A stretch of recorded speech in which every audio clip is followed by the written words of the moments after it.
Welcome to our channel. Kalian tahu kan kalau kemerdekaan bangsa Indonesia diproklamasikan saat bulan Ramadan? Kalau belum, beruntung kamu menonton video ini. Tapi bukan cuma itu yang akan kami infokan ke kalian. Karena ternyata ada sejumlah peristiwa bersejarah lainnya yang terjadi selama Ramadan di negeri ini. Simaklah ulasan kami.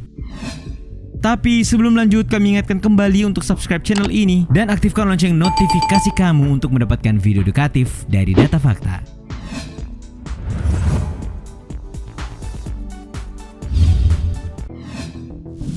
Perang Banten versus Cirebon.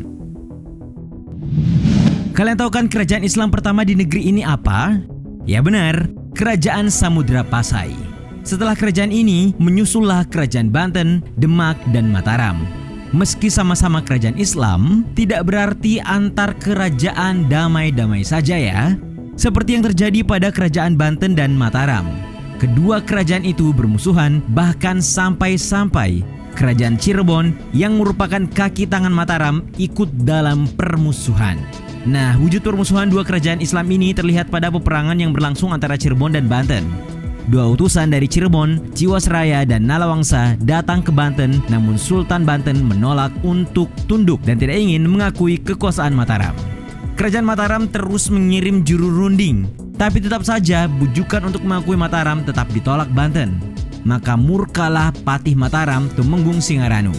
Cirebon diperintahkan untuk menyerang Banten. Utusan Cirebon yaitu Martasari didampingi Ngabei Panjang Jiwa lalu memimpin armada berkekuatan 60 kapal berlayar menuju Banten. Dan perang kedua kerajaan Islam ini pun berlangsung pada bulan Ramadan, tepatnya pada tanggal 22 Desember 1650.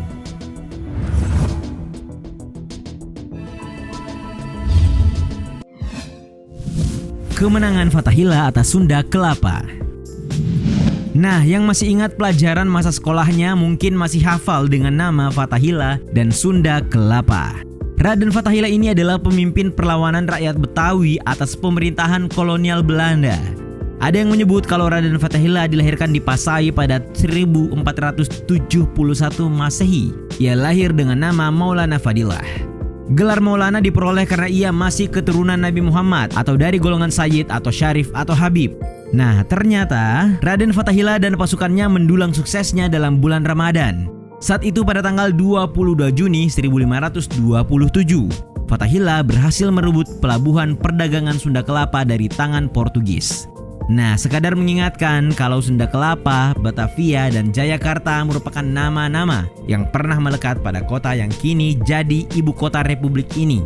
Nah, berhasilnya Fathahillah merebut Sunda Kelapa belakangan ini dijadikan sebagai hari jadi kota Jakarta. Tanggal 22 Juni 1527 itu bertepatan pula dengan tanggal 22 Ramadan 933 Hijriah. Bahkan nih kabarnya banyak pihak berargumen bahwa kemenangan Fathahillah ini dianggap mirip dengan pembebasan kota Mekah atau Fathul Mekah yang diabadikan dalam Al-Quran pada surah ke-48 ayat 1 dengan sebutan Fatan Mubina atau kemenangan yang gilang gemelang.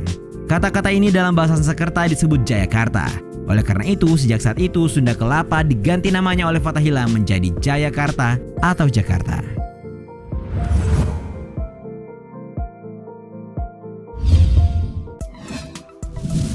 Rehat Perang Jawa. Adakah di antara kalian yang punya bukunya Peter Carey yang berjudul Takdir? Kalau iya, coba sebutkan buku itu berkisah tentang apa? Benar, jadi buku Takdir itu berkisah tentang sejarah hidup Pangeran Diponegoro. Kalian semua kayaknya sudah tahu bagian dari sejarah hidup Pangeran Diponegoro yang paling ikonik itu apa kan? Pangeran Diponegoro ini adalah aktor utama Perang Jawa yang merupakan perang terlama dalam sejarah peperangan melawan kolonial Belanda.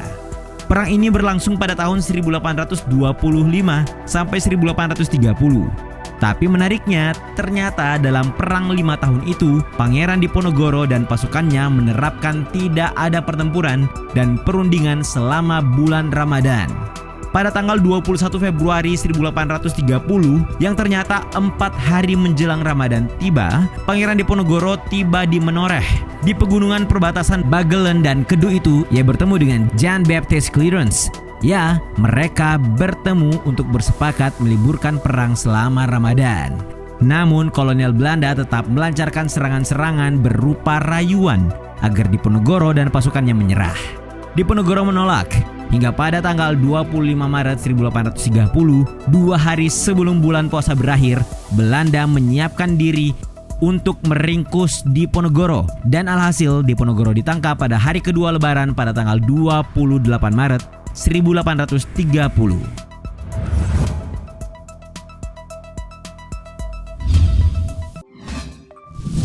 Kongres Budi Utomo. Perhimpunan Pemuda Jawa yang disebut-sebut sebagai organisasi pergerakan kebangkitan nasional pertama ini ternyata melakukan peristiwa bersejarahnya di bulan Ramadan. Harus ditegaskan kalau Budi Utomo bukanlah gerakan atau organisasi Islam. Bahkan kabarnya banyak penganut kejawen di dalamnya. Nah, setelah berdiri pada tanggal 20 Mei 1908, Budi Utomo menggelar rapat di Stovia pada tanggal 8 Agustus 1908. Rapat itu membahas perihal pelaksanaan kongres. Diputuskan kongres akan terbuka untuk umum dan akan segera dilaporkan untuk dimintakan izin kepada Gubernur Jenderal.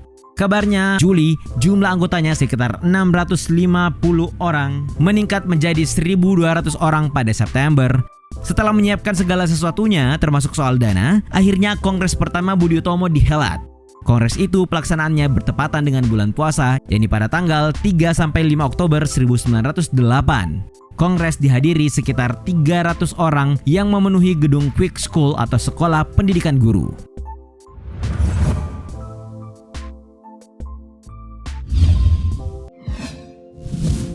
Berdirinya Indonesia.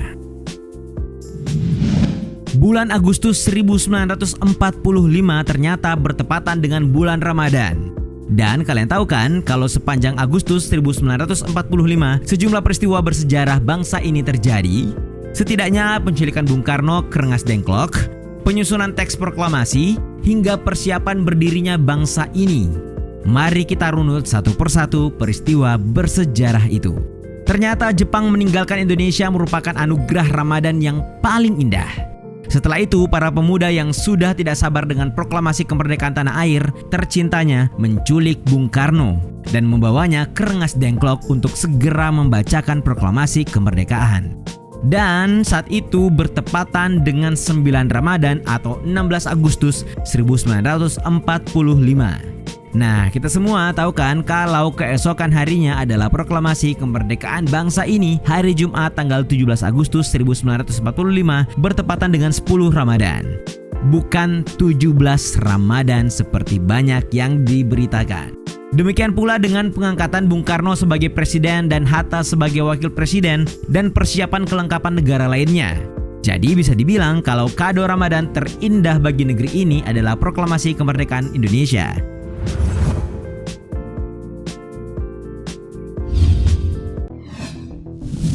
Agresi militer Belanda II. Setelah angkat kaki sekian lama dari Indonesia, saat Jepang pergi, belakangan Belanda datang lagi dan menyerang republik yang baru terbentuk. Penyerangan mendadak yang dilakukan oleh Belanda itu dikenal dengan nama agresi militer I Belanda. Ternyata agresi Belanda ini terjadi pada awal puasa Ramadan 1366 Hijriah atau bertepatan dengan tanggal 21 Juli 1947. Ada yang menyebut kalau agresi Belanda ini sengaja dilaksanakan di bulan Ramadan karena mereka tahu kalau orang Indonesia mayoritas sedang berpuasa. Pada malam ketiga bulan Ramadan, serdadu-serdadu Angkatan Darat Belanda atau KL dan tentara Kerajaan Hindia Belanda atau KNIL bergerak sekitar pukul 11 malam dengan menduduki gedung-gedung negara di Jakarta. Bahkan rumah presiden sempat diduduki. Beruntung Bung Karno dan semua perangkat negaranya sudah hengkang ke Yogyakarta. Belanda pun memburu sampai ke Yogyakarta.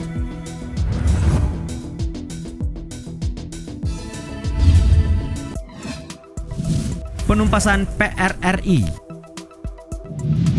Data fakta sudah beberapa kali mengulas terkait PRRI Permesta, bukan? PRRI ini adalah gerakan separatis di Sumatera Barat yang sudah meresahkan negara. Pemerintah Republik Revolusioner Indonesia atau PRRI lahir karena kekecewaan pada negara yang sentralistik. Karena geram, akhirnya pemerintah Republik Indonesia memerintahkan Kepala Staf Angkatan Darat atau Kasat Jenderal Abdul Haris Nasution untuk bertindak. Maka dikirimlah pasukan untuk operasi 17 Agustus yang dipimpin Kolonel Ahmad Yani. Kabarnya, kedatangan pasukan yang dipimpin Ahmad Yani ini di Padang membuat tentara PRRI yang terdiri atas ex-mahasiswa, pasukan Angkatan Perang Republik Indonesia atau APRI yang membelot, dan ex-pejuang veteran Guyugun, tentara cadangan bentukan Jepang atau era pendudukan Jepang, gentar minta ampun. Penumpasan PRRI itu juga terjadi di bulan Ramadan pada tahun 1958. Itulah tadi sejumlah fakta peristiwa bersejarah yang terjadi dalam bulan Ramadan. Adakah peristiwa bersejarah lainnya yang kalian tahu yang terjadi di bulan Ramadan? Tulis argumenmu di kolom komentar.